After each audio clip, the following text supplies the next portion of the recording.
All right, what's up, guys? We're here with Ryan Fletcher, who just got top 4, and Nicolas Ortiz, who just got top 16, knocking me out in top 32, which is pretty cool. We're playing Floowandereeze. We know that's a pretty broken deck with Dimension Shifter. Let's get into it. Yeah, so we essentially decided to play the same deck minus like 4 cards. We had certain disagreements. We'll explain the logic as we go, but honestly, this will probably be pretty quick through the first like 30 cards because those are all mandatory. So there's no reason to play any less. Rabina, Eaglin. I chose 1 Stree. I don't really see many people playing more than one that of Toucan. But Stree, I tried playing it too, and it was like the more birds I added, the less I saw. It's really weird with this deck logic, but yeah, no, I didn't like it at 2. Felt 1 was perfect. I feel like these ratios are perfect. 2 Impen, Avion and Ryza. In my 9th round feature match, there was a time where I was like, I constantly think about playing the second Ryza instead of the Avion. And in that round 9 feature match, it would have been amazing because I had to banish my Ryza to play and literally lost a mirror match just because he just kept rising. And then moving on, Barrier Statue Standard, 3 map, 3 Advent, Prosperity, Duality. Shout out to Jeremy Mitchell for bending my secret. Unexplored Winds, Town, Dreaming Town. I know Victor, he played 2 Unexplored Winds. I mean, it is definitely the best card in the deck, but obviously, like, this card can conflict with Prosperity. I know it's not like the main part of like shuffling cards back to draw, but yeah, that interaction can just conflict right there. But you know, being able to tribute any card your opponent controls. In my top 32 match, I had Mystic Mine on the board, and anytime my opponent would set a card, I would just start playing, tribute their set, activate an Advent, banish my monster, make sure they literally just can't get less monsters than me. So this card's disgusting. I don't think I would go up on it.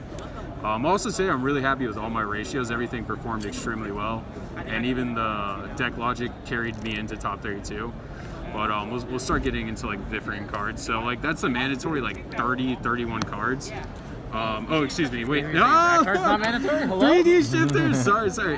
Round 7 through all the way to top 4. Then the top 4 match I lost in, I didn't resolve this card at all. So that's really unfortunate because there's so many matchups that if I just would have activated, it wouldn't have been a question.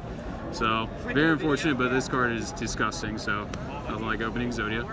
So this is where the choice comes into play. So I decided to play 3 Dark Ruler. I know previous lists before were doing like Ash and Imperm, but I feel like those cards just fall flat most of the time because you really need 2 to see something or do something, but sometimes it doesn't even do enough.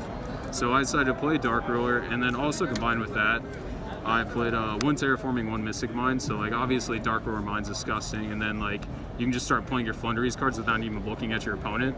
Like you just summon, they even move their hand-to-hand trap. You're like, what are you doing? One thing in particular about Mystic Mine is this deck has so many different avenues to win the game. Mystic Mine's like a plan C. But like you have plan A, which is like Shifter. Plan B is like with the Empen and all the floodgates, and then like plan C, if both of those fail, you just mine them. Yeah. So you have like 3 different win cons in the deck, which makes it like particularly powerful. Exactly. And then another card that we differ on is he played 40, I played 41. You could literally find my 41st card right here. It's called by. I chose to play it. I felt more comfortable with it. You could honestly just cut it. And then 2 Book of Moon.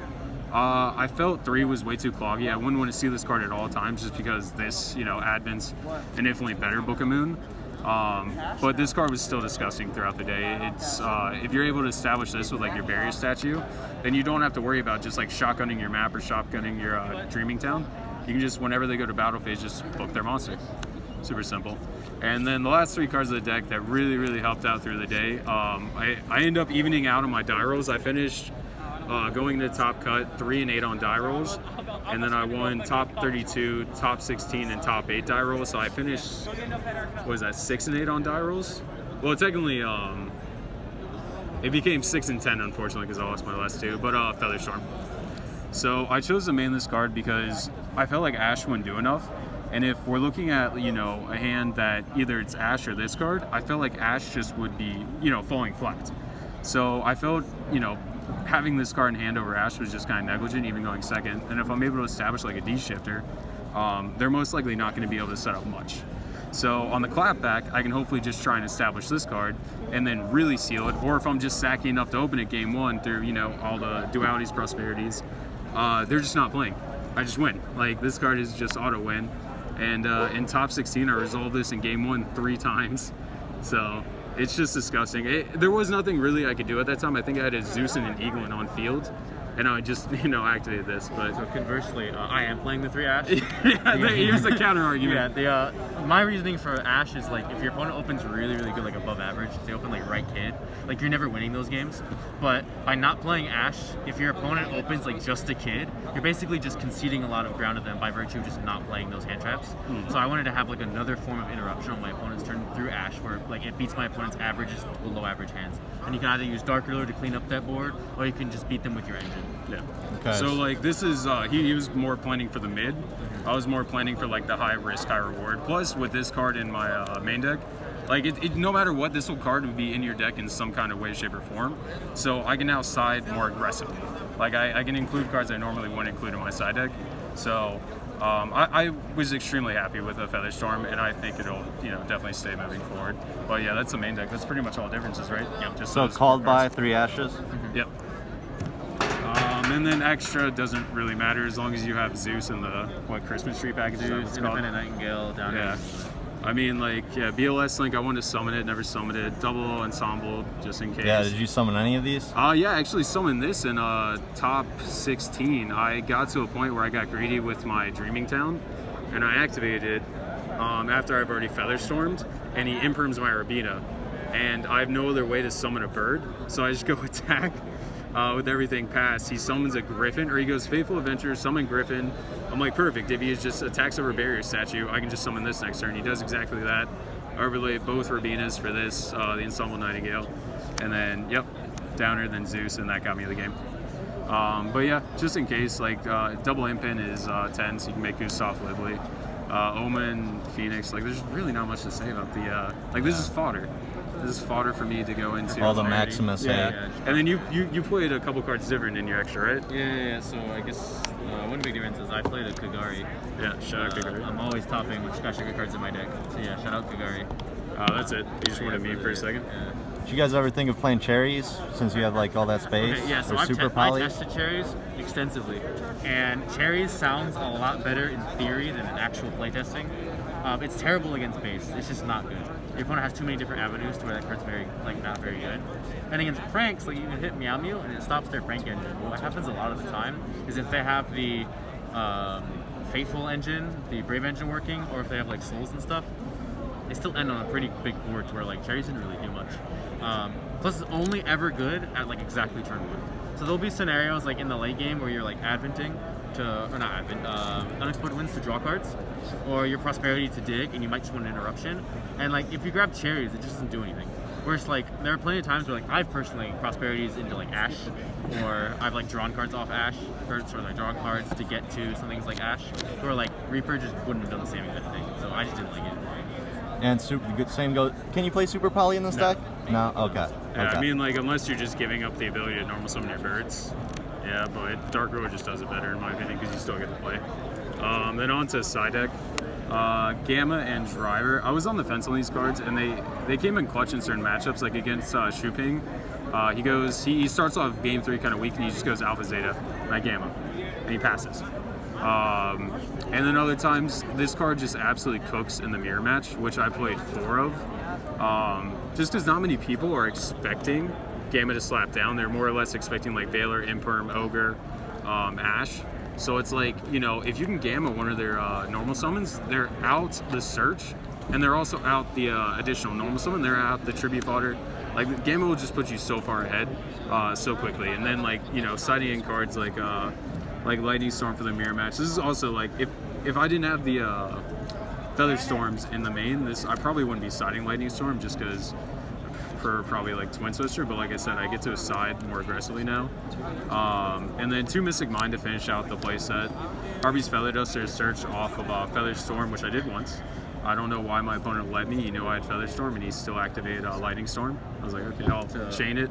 One thing about mine real quick is you side mine in matchups where mine goes from plan C to plan A. Yeah. Super heavy combo decks, or to the point where either Shifter or the bird cards on their own can't really break the board. So that's when you shift Mystic Mind to being your absolute #1 game plan. That's when you bring the other 2 in. I brought it in so often. I will say I brought it in so often. DD Crow. It's really good as an extra option to search off of Rubino, which I definitely was doing, just because like it stops like the DP, so they don't have it on the clapback. Stops Golden Lord, obviously. It's just a really good card, but I couldn't bring myself to main it. So, I was happy with this siding. And then 2 Trap Trick. I didn't want to play 3 just because the only target's obviously Featherstorm, but I was very happy with 2. Honestly, I'm very happy with all these ratios. And then you played something a little bit different? Yeah, I had to play Featherstorm in the side because I wasn't maining it. Other than that, that's pretty much it. I wasn't maining, I wasn't playing 3 mine, I just had the 1 extra mine. But yeah, other than that. Okay, so you didn't side the 2 mine. Yeah, I had Call By in the side, not the main deck. Yeah. Yeah. Do you wish it was in the main deck? Do you wish Not you played yet. 41? Not yet. I think Okay. 40 was a good number, personally. I just, like, I brick enough already, so like adding more cards is good. I didn't, honestly, it's so weird to me. The more cards I add to it sometimes, like 41, I don't brick ever. You're Like the I brick. best. You're the Oh no, best. I bricked. Stop. I mean, I did get Not drawing That's D fair. shifter. That That's fair. sounds like a brick. Yeah, no, I never drew G.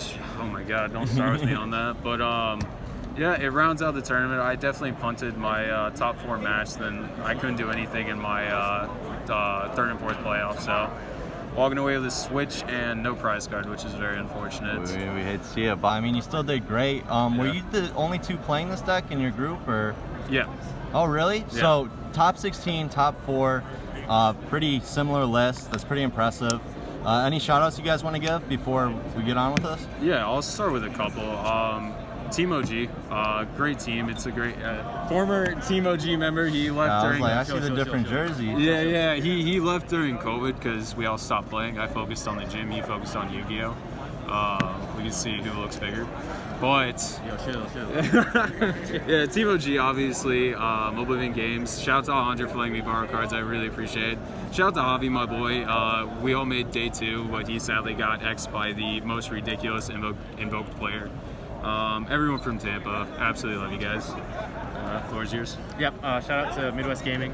Shout out to my testing partner, Ryan, going back and forth on the few crafting of the deck. Shout out to Sebastian Sanchez and Javi for riding up with me. Shout out to everybody in Gainesville as well. All And right. shout out to my team captain for making top 32, Brian. Nice. All right. Well, thanks so much, guys. Have a good one. Thanks, man.